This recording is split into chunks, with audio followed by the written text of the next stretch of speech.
ಈ ಯಾವೆಲ್ಲ ಸವಾಲುಗಳನ್ನು ಎದುರಿಸಿದ್ರಿ ಆ ಸಂದರ್ಭದಲ್ಲಿ? ಯಾಕಂದರೆ ಕೆಲವು ಅವತ್ತಿಗೆ ನಿಮಗೆ ಹೇಳೋಕ್ಕಾಗಿಲ್ಲದೆ ಇರ್ಬೋದು, ಇವತ್ತು ನೀವು ಖಂಡಿತವಾಗ್ಲೂ ನಮ್ಮ ಜೊತೆ ಶೇರ್ ಮಾಡ್ಕೊಳ್ಬೋದು.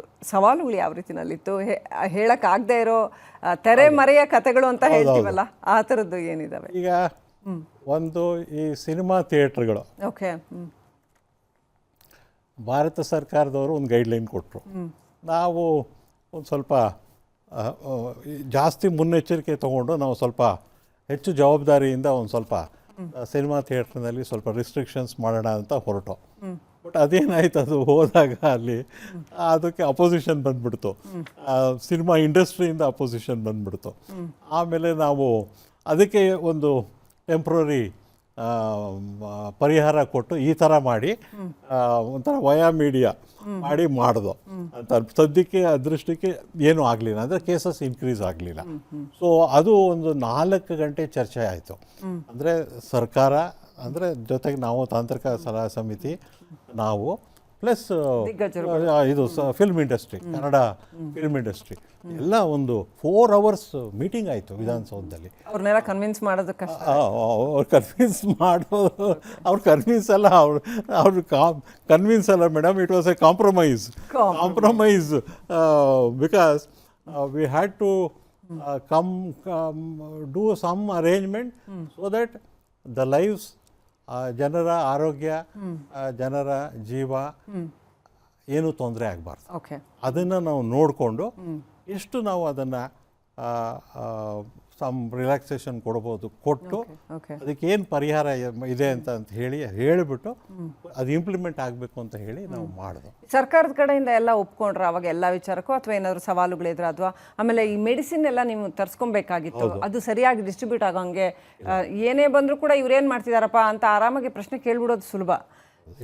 ಅವಾಗ ಆ ಥರ ಸವಾಲುಗಳು. ಮೆಡಿಸನ್ಸು KMSCL ಅಂತ, Karnataka medical services corporation limited, ಎಲ್ಲ ಪ್ರೊಕ್ಯೂರ್ಮೆಂಟ್ಸ್ ಎಲ್ಲ ಆಯಿತು, ಕ್ವಿಕ್ಕಾಗಿ ಆಗಿ ಎಲ್ಲ ಡಿಸ್ಟ್ರಿಬ್ಯೂಟ್ ಆಗಿ ಎಲ್ಲ ಆಯಿತು. ಯಾಕಂದರೆ ಪರಿಸ್ಥಿತಿ ಆಗಿತ್ತು, ಎಮರ್ಜೆನ್ಸಿ ಪ್ರೊಕ್ಯೂರ್ಮೆಂಟು, ಪ್ಯಾಂಡಮಿಕ್ ತಾನೇ, ಡಿಸಾಸ್ಟರ್ ಮ್ಯಾನೇಜ್ಮೆಂಟ್ ಆ್ಯಕ್ಟು ಇನ್ವೋಕ್ ಮಾಡಿ ಇಟ್ ವಾಸ್ ಇನ್ ಪ್ಲೇಸ್ ಅಂತ ಅಂದ್ಬಿಟ್ಟು. ಯಾಕೆಂದರೆ ಆವಾಗ ಕೆಲವೆಲ್ಲ ಈ ಟ್ರಾನ್ಸ್ಪರೆನ್ಸಿ ಆ್ಯಕ್ಟು ಇವೆಲ್ಲ ಅಷ್ಟು ಸ್ಟ್ರಿಕ್ಟಾಗಿ ಇಂಪ್ಲಿಮೆಂಟ್ ಮಾಡೋಕ್ಕಾಗಲ್ಲ. So life of the people is paramount, it has to be somehow saved. It's a pandemic situation, disaster management. ನಾವು ಮುಂದುವರ್ಸೋಕ್ಕೂ ಮುಂಚೆ ಒಂದು ಕುತೂಹಲದ ಪ್ರಶ್ನೆ ಕೇಳ್ಬಿಡ್ತೀನಿ. ನಾವು ಯಾಕೆ ಇವತ್ತು ಮತ್ತೆ ಕೋವಿಡ್ ಬಗ್ಗೆ ಮಾತಾಡ್ತಿದ್ದೀವಿ ಅಂತಂದರೆ, ಜಗತ್ತಲ್ಲಿ ಏನೂ ಆಗ್ಬೋದು, ಹಿಂಗಾಗದೇ ಇಲ್ಲ ಹಂಗಾಗದೇ ಇಲ್ಲ ಅಂತ ಹೇಳೋಕ್ಕಾಗಲ್ಲ. ಕೋವಿಡ್ ಬಂದಾಗಲೂ ಕೂಡ ನಾವು ಒಪ್ಕೊಳ್ಳೋಕೆ ರೆಡಿ ಇರಲಿಲ್ಲ ಕೋವಿಡ್ ಅನ್ನೋಂಥ ಒಂದು ಸನ್ನಿವೇಶ ಬರುತ್ತೆ ಅಂತ. ಸೊ ಅಂಥದ್ದೊಂದು ಬಂತು, ಬಟ್ ವಿ ಹ್ಯಾಂಡಲ್ಡ್ ಇಟ್. ಇವ್ರ ಥರದ ನಮ್ಮ ಸುದರ್ಶನ್ ಸರ್ ಥರದ ಹಿರಿಯರ ಮಾರ್ಗದರ್ಶನದಲ್ಲಿ ಯಶಸ್ವಿಯಾಗಿ ನಮ್ಮ ರಾಜ್ಯ ಅದನ್ನು ನಿಭಾಯಿಸ್ತು. ಇರೋದ್ರಲ್ಲೇ ಅತ್ಯಂತ ಕಡಿಮೆ ಅವಘಡಗಳಿಂದ ನಾವು ಬಚಾವಾದ್ವಿ ಅಂತ. ಮತ್ತೆ ಕೋವಿಡ್ ಬರಲ್ಲ ಅಂತ ಹೇಳೋಕ್ಕಾಗಲ್ಲ, ಅಥವಾ ಕೋವಿಡ್ ಥರದ ಪ್ಯಾಂಡಮಿಕ್ ಬರಲ್ಲ ಅಂತ ಹೇಳೋಕ್ಕಾಗಲ್ಲ. ಎಷ್ಟರ ಮಟ್ಟಿಗೆ ಸಾಧ್ಯತೆ ಇದೆ ಮತ್ತೆ ಕೋವಿಡ್ ಇನ್ನೊಂದು ವೇವೋ ಅಥವಾ ಇನ್ನೊಂದಿದೋ ಬರುತ್ತಾ? ಬಂದರೆ ನಾವು ಎಷ್ಟರ ಮಟ್ಟಿಗೆ ಪ್ರಿಪೇರ್ ಆಗಿದ್ದೀವಿ ಅದಕ್ಕೆ? ಆಮೇಲೆ ನಮ್ಮ ಇಮ್ಯುನಿಟಿ ಡೆವಲಪ್ ಆಗಿದೆಯಾ? ಏನು ಹೇಳೋ ಬಯಸ್ತೀರಿ?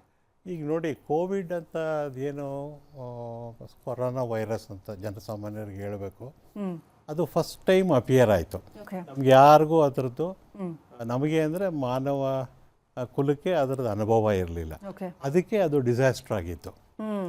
ಈಗಲೂ ಅಲ್ಲಿ ಇಲ್ಲಿ ಟೆಸ್ಟ್ ಮಾಡಿದ್ರೆ ಕೋವಿಡ್ ಪಾಸಿಟಿವ್ ಇದ್ದಾರೆ, ಬಟ್ ಅವೆಲ್ಲ ಏನು ಅಂದರೆ ಒಮಿಕ್ರಾನ್ ಅಂತ ಬಂತಲ್ಲ, ಅವ ಸಬ್ಸಿಕ್ವೆಂಟ್ ಜನರೇಷನ್ ಮ್ಯೂಟೇಷನ್ ಆಗಿರೋದು, 3rd 4th 5th 10th 15th generation, ಶಕ್ತಿ ಕಡಿಮೆ ಆಗಿದೆ, ಎಲ್ಲ ಒಂಥರ ಎಲ್ಲ ಮ್ಯೂಟೇಷನ್ ಆಗಿ ಎಲ್ಲ ಒಂಥರ ವೀಕನ್ ಆಗಿಬಿಟ್ಟಿದೆ. ಅದೇನು ಅಂತ ಒಂಥರ ನೆಗಡಿ ಕೆಮ್ಮು ಜ್ವರದ ಥರ ಇರ್ತದೆ ಅಂತ ಅಂದ್ಬಿಟ್ಟು. ಈಗಲೂ ನೀವು ಅಲ್ಲಿ ಆಂಧ್ರದಲ್ಲಿ ಎಲ್ಲ ಟೆಸ್ಟ್ ಮಾಡಿದಾಗೆಲ್ಲ ಕೆಲವೆಲ್ಲ ಪಾಸಿಟಿವ್ ಬಂದಿದ್ದಾರೆ, ಬಟ್ ಅವ್ರು ಯಾರು ಈ ಥರ ಹಳೆ ಥರ ಉಸಿರಾಟದ ಸಮಸ್ಯೆ, ಹೌದು, ಆ ಥರ ಎಲ್ಲ ಏನೂ ಆಗಿಲ್ಲ ಅಂತ ಅಂದ್ಬಿಟ್ಟು.